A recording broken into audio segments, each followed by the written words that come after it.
Hello दोस्तों, जय हिंद। तो दोस्तों, आप सभी को रिवीजन क्लासेस में स्वागत है।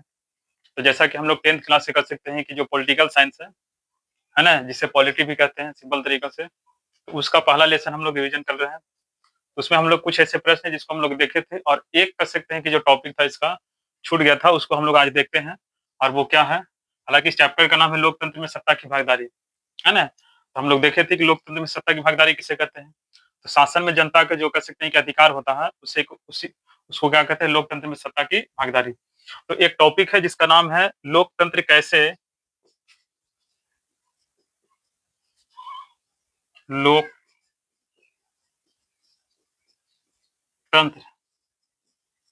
कैसे विभिन्न सामाजिक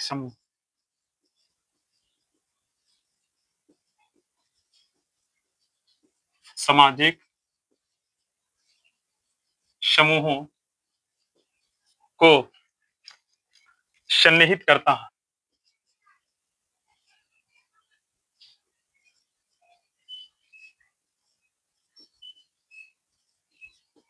करता है। देखिए, ये काफी कह सकते हैं कि महत्वपूर्ण टॉपिक है, और इसमें हमें कुछ सीखने के लिए मिलता है। हालांकि क्वेश्चन की बात अलग है, लेकिन हमें सीखना चाहिए, है ना। क्योंकि जो सब्जेक्ट होता है वो मुख्य रूप से जो है ज्ञान के दृष्टिकोण से बनाया गया है। बात भले कि हम उसे एग्जाम के दृष्टिकोण से पढ़ते हैं, लेकिन रियल में कह सकते हैं कि जो हमारी पढ़ाई है वो नॉलेज के दृष्टिकोण से होना चाहिए। मतलब हमें ज्ञान को, यानी एक तरह से अध्ययन करने की दृष्टि से, सीखने की कह सकते हैं कि सोच से हमें पढ़ाई करना चाहिए। तो जैसा कि देखिए इसमें लिखा हुआ है, लोकतंत्र कैसे विभिन्न सामाजिक समूहों को सन्निहित करता है। लोकतंत्र मतलब लोकतांत्रिक शासन कैसे, मतलब किस प्रकार से विभिन्न सामाजिक का मतलब, अब आप देखिए हमारे देश के अंदर कई तरह के लोग रहते हैं, कई तरह के कह सकते हैं कि भाषा जाति संप्रदाय के लोग रहते हैं, ठीक है। तो जो विभिन्न सामाजिक समूह है को सन्निहित करना का मतलब कि उसे एक साथ में रखना। उसे क्या करना? एक साथ में रखना। तो जो लोकतंत्र जो है वो किस प्रकार से कर सकते हैं कि जो विभिन्न सामाजिक जो कर सकते हैं कि समूह के या विभिन्न कर सकते हैं कि जो सामाजिक लोग होते हैं, उनके बीच कैसे एक तरह से देखा जाए तो एकता, इसमें यही बताया जा रहा है कि किस प्रकार से उसमें एकता, प्रेम, भाईचारा को स्थापित किया जाता है। इसका पूछने का मतलब ये है कि लोकतंत्र किस प्रकार से कर सकते हैं कि जो विभिन्न प्रकार के लोग होते हैं, विभिन्न तरह के कर सकते हैं कि विभिन्न समाज के लोग होते हैं, उनके बीच किस तरह से एकता स्थापित किया जाता है। तो देखिए, लोकतंत्र जो है हमेशा ये प्रयास करता है कि हमारे कह सकते हैं कि सामने जैसे विभिन्न कह सकते हैं कि सामाजिक या समूह या किसी भी भाषा जाति धर्म के लोग रहने वाले हैं, तो ये सबको क्या करता है? तो एक समान क्या है? एक समान उसके साथ क्या है? व्यवहार करने का प्रयास करता है। उसके साथ कर सकते हैं कि एक समान रूप से कर सकते हैं कि उसका कल्याण करने की बात करता है, उसका ध्यान रखने की बात करता है। तो इस प्रकार से क्या है? तो लोकतंत्र जो है वो विभिन्न सामाजिक समूहों को क्या करता है? बीच में सन्निहित करने का प्रयास करता है। देखिए, आप ऐसे इसको समझिए कि जैसे अगर देखा जाए तो जैसे आपको घर है ना? अब घर के अंदर कह सकते हैं कि कई लोग होते हैं। क्या होते हैं? कई लोग होते हैं। और उसमें विशेष करके कह सकते हैं कि जो महिलाएँ होती है, पुरुष तो एक ही घर के होता है, लेकिन महिलाएँ जो होती है अगर उसका विवाह होता है तो वो अलग-अलग कर सकते हैं कि क्षेत्र से, अलग-अलग कर सकते हैं कि जगह से आता है। तो इन लोगों के पास एक अलग-अलग कर सकते हैं कि रहन-सहन, सोच-विचार होता है, ठीक है? लेकिन उसके बाद भी कह सकते हैं कि घर के जो मालिक होता है ना? वो क्या करता है? तो इनके बीच एकता, प्रेम, भाईचारा बनाने का प्रयास करता है। तो ये कैसे करता है? तो ये जितने भी कह सकते हैं घर में लोग होते हैं, सबको एक समान कह सकते हैं कि ख्याल रखने का प्रयास करता है। सबको कह सकते हैं कि उनकी ज़रूरतों का ध्यान रखने का प्रयास करता है। तो इस प्रकार से घर के अंदर क्या है? एकता को बनाए रखने का प्रयास किया जाता है। तो सेम उसी प्रकार से कह सकते हैं कि देश में होता है, कि देश में कह सकते हैं कि जो विभिन्न तरह के लोग होते हैं, तो जो कह सकते हैं कि लोकतांत्रिक जो व्यवस्थाएँ होती है या जो सरकारें होती है, वो ये कोशिश करता है कि हमारे देश में जो विभिन्न सामाजिक कह सकते हैं कि लोग हैं, उनके बीच हम एक ऐसा कह सकते हैं कि व्यवहार, विचार, उनके साथ एक ऐसा कह सकते हैं कि एक संबंध स्थापित करें, ताकि उनके बीच एकता क्या है? बना रहे। तो आप सिंपल याद रखिएगा कि लोकतंत्र कैसे विभिन्न सामाजिक समूहों के बीच सन्निहित स्थापित करता है। तो आप कहिए कि लोकतांत्रिक शासन व्यवस्था में कई तरह के कह सकते हैं कि लोग रहते हैं, विभिन्न समाज के लोग रहते हैं, और उनके बीच कुछ न कुछ आपसी क्या होता है? विभेद बना रहता है। लेकिन उसके बाद भी कह सकते हैं कि जो लोकतांत्रिक शासन व्यवस्था होता है, उसके बीच क्या है? एकता, प्रेम, भाईचारा को बनाए रखने का प्रयास किया जाता है, ठीक है? तो इस प्रकार से कह सकते हैं कि लोकतंत्र जो है वो विभिन्न जो सामाजिक समूह होता है, उनको एक साथ जोड़ने का, उनके बीच एकता स्थापित करने का प्रयास करता है। तो ये बात हम लोग सिंपल तरीका से समझेंगे, ठीक है? और इस तरह से हम क्या कर सकते हैं, तो ऐसे क्वेश्चन का उत्तर दे सकते हैं। तो आप सिंपल याद रख सकते हैं कि लोकतंत्र में विभिन्न सामाजिक समूह के लोग रहते हैं और उनके बीच जो है किसी न किसी कर सकते हैं आधार पर थोड़ी बहुत आपसी संघर्ष या कर सकते हैं टकराव की स्थिति बना रहता है। लेकिन उसके बाद भी लोकतंत्र जो है इनके बीच एकता, प्रेम, भाईचारा बनाने का प्रयास किया जाता है। ये इस तरह के अवसर, इस तरह के कर सकते हैं कि इन लोगों के साथ व्यवहार करता है, ठीक है? जिसमें क्या है सबको एक समान रूप से ये देखने या कह सकते हैं उसका ख्याल या कल्याण करने की बात करता है, जिससे लोगों के अंदर क्या होता है एकता, प्रेम, भाईचारा क्या होता है बना रहता है। तो इस प्रकार से जो लोकतंत्र होता है वो विभिन्न सामाजिक समूहों के बीच एकता स्थापित करने का प्रयास करता है। तो इस तरह से देखा जाए तो ये पहला जो चैप्टर है उसको हम लोग जो है कि सिंपल तरीका से जो है रिवीजन करने का जो है कि प्रयास किए हैं। ऐसे प्रश्नों को आप ज्यादातर कोशिश कीजिए कि उसकी जो एक अ जो अंदर वर्ड का जो इस्तेमाल किया गया, शब्द का इस्तेमाल किया गया है, आप उसको थोड़ा समझिए और उसको आधार पर जो है कि आप उत्तर लगाने के लिए कर सकते हैं कि खुद को तैयार कीजिए। देखिए आजकल होता क्या है कि डायरेक्ट हम लोग के जो है कि शिक्षकों के द्वारा जो है या किताब या गेस्ट पेपर के माध्यम से क्वेश्चन को उत्तर एक बना करके दे दिया जाता है और हम केवल उस उत्तर को रट लेते हैं। तो इससे क्या होता है कि हम क्वेश्चन के आंसर को तो याद कर पाते हैं, लेकिन हमारे अंदर समझ नहीं विकसित होता है।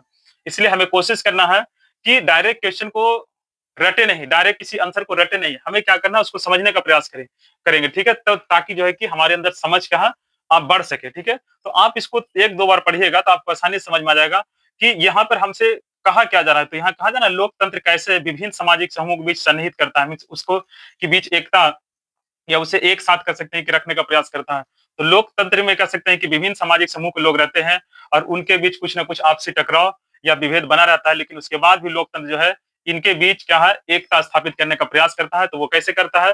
तो इनके साथ समानता के सिद्धांत पर इनको कह सकते हैं कि एक तरह से देखा जाए तो सबका साथ सबका विकास के कह सकते हैं कि सिद्धांत पर, ठीक है? तो इस तरह से कह सकते हैं कि जो लोकतंत्र है वो विभिन्न सामाजिक समूहों के बीच एकता स्थापित करने का प्रयास करता है। आज जैसे कि आज 15 अक्टूबर है और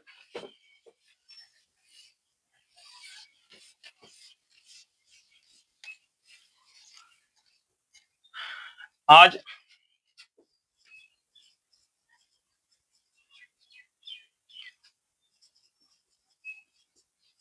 आज 15 अक्टूबर है, ठीक है?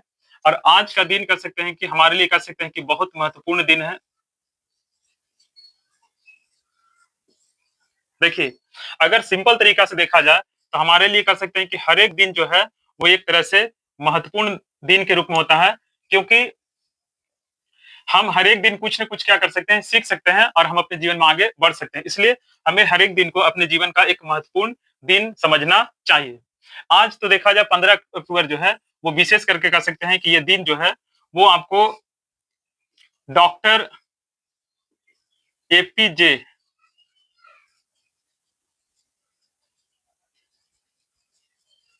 एपीजे अब्दुल कलाम के लिए कह सकते हैं कि आज का दिन जो है, वो एक तरह से देखा जाए, तो आज का दिन का कह सकते हैं कि याद किया जाता है, ठीक है? अब आइए थोड़ा-सा हम जानते हैं कि आज का दिन जो है वो डॉक्टर एपीजे अब्दुल कलाम के लिए कैसे समर्पित है, तो इस बात को थोड़ा समझने का प्रयास करते हैं। तो आज का दिन सबसे पहले याद रखना है कि आज का दिन जो है वो डॉक्टर एपीजे अब्दुल कलाम का क्या है, जन्मदिन है, ठीक है? जन्मदिन के रूप में कह सकते हैं कि इसको मनाया जाता है क्योंकि इस दिन इनका क्या है, जन्म होता है।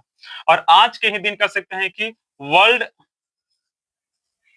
स्टूडेंट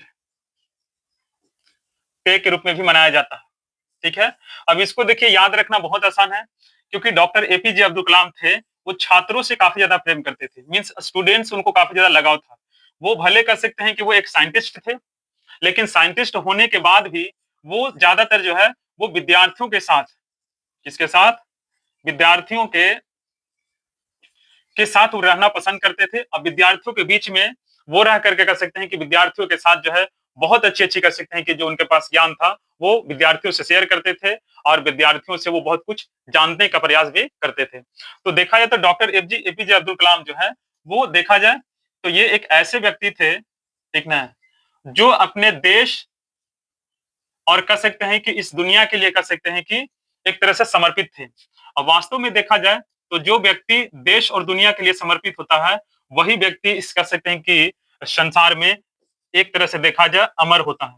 अमर का मतलब होता है कि जो न मरने वाला होता है उसी को अमर कहा जाता है। तो हालांकि ऐसा अगर देखा जाए तो इस धरती पर जितने भी आए हैं सब मरने वाले होते हैं, लेकिन यहाँ पर अमर का मतलब होता है कि कुछ ऐसे व्यक्ति जो मर करके भी आज उनको देखा जाए तो वो हमारे बीच से एक तरह से कह सकते हैं कि जो उनकी यादें हैं, उनकी जो काम है, उनकी जो कह सकते हैं योगदान है, आज भी कह सकते हैं कि हमारे जीवन में उनका योगदान है या उन्हें याद किया जा रहा है। तो एक तरह से देखा जाए तो ये कैसे प्राप्त हुआ?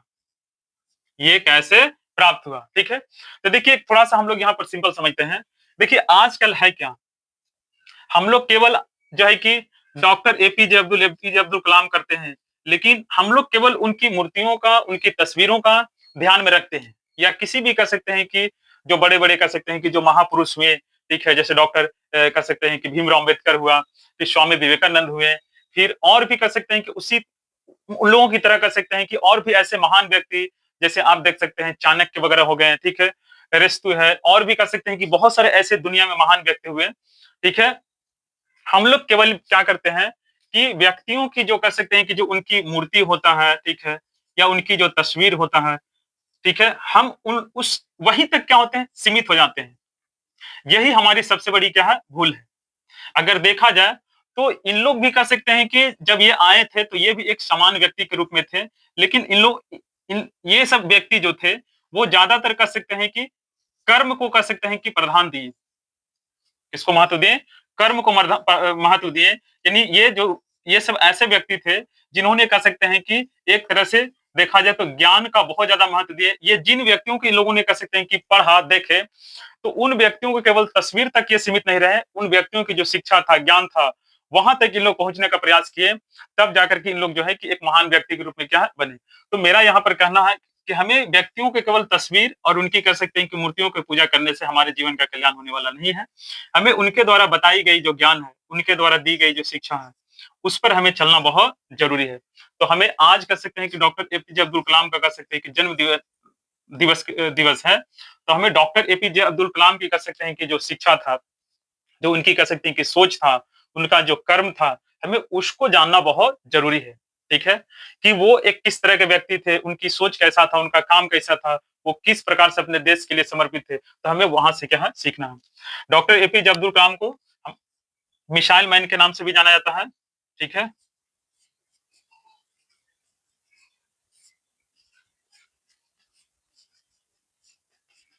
Of India, missile man of India, क्योंकि इन्होंने कह सकते हैं कि हमारे देश को जो है मिसाइल कह सकते हैं कि एक तरह से बनाने में, मिसाइल को डेवलप करने में जो है कि इन्होंने अहम भूमिका निभाई है, ठीक है? इसलिए इन्हें जो है कि मिसाइल मैन ऑफ इंडिया कहा जाता है। जैसे संविधान मैन ऑफ इंडिया इसको कहा जाता है, डॉक्टर भीमराव अम्बेडकर को कहा जाता है संविधान मैन ऑफ इंडिया, ठीक है? तो उसी तरीके से आप इनको याद रखिए मिसाइल मैन ऑफ इंडिया, क्योंकि इन्होंने हमारे देश में कह सकते हैं कि रक्षा के क्षेत्र में जो है इन्होंने महत्वपूर्ण योगदान दिया, ठीक है? इसलिए कह सकते हैं कि आज देखा जाए तो इन्हें मिसाइल मैन ऑफ इंडिया के नाम से जाना जाता है। तो हमें भी कह सकते हैं कि ये कह सकते हैं कि इस तरह के जो महापुरुष हुए हैं, उनसे इनकी जो कह सकते हैं जो शिक्षाएँ हैं, हमें इसका ध्यान देना हमें कह सकते हैं कि जिस भी कह सकते हैं कि कोई भी महापुरुष है, तो हमें उनकी कह सकते हैं कि पूजा, ठीक है? सिर्फ़ उनकी कह सकते हैं कि तस्वीर, उनकी जो कह सकते हैं कि जो एक जो मूर्ति है, उससे कहीं ज़्यादा उनके द्वारा जो बताई गई जो रास्ता है, उनके द्वारा जो दी गई शिक्षा, उनके द्वारा जो दिया गया ज्ञान है, हमें उसको फ़ॉलो करना चाहिए। हमें उसे क्या करना चाहिए? फ़ॉलो करना चाहिए, ठीक है? अब ऐसे भी देखिए कहा जाता है कि पूजा क्या है? तो पूजा है कर्म। पूजा क्या है? कर्म। तो कर्म क्या है? तो इन लोगों के जो द्वारा जो भी बातें बताया गया है, उस बात को अगर हम अपनाते हैं, हम उस बात पर चलते हैं, तो ये हमारा क्या कहलाएगा? कर्म, और इससे हमारे जीवन में क्या है? बदलाव आएगा। केवल हमें इनकी कह सकते हैं कि तस्वीर लगाने से या इनकी तस्वीर पर फूल चढ़ाने से नहीं, हमें इनसे सीखना चाहिए कि किस तरह से ये देश में के लिए कह सकते हैं कि समर्पित थे, और हमें हमारी कह सकते हैं कि देश के जो नेता हैं, उन लोगों को भी कह सकते हैं कि सीखना चाहिए कि किस तरह के ऐसे महापुरुष थे, जो अपने जीवन के लिए एक कह सकते हैं कि एक होता है ना कि जैसे एक फ्लैट होता है, एक घर, मकान या गाड़ी, बंगला भी इन लोगों ने है कि अपने परिवार के लिए या अपने लिए जो है कि ये बनाने का प्रयास नहीं किए, और ये अपना सारा जीवन जो है देश के लिए क्या है लगा दिए।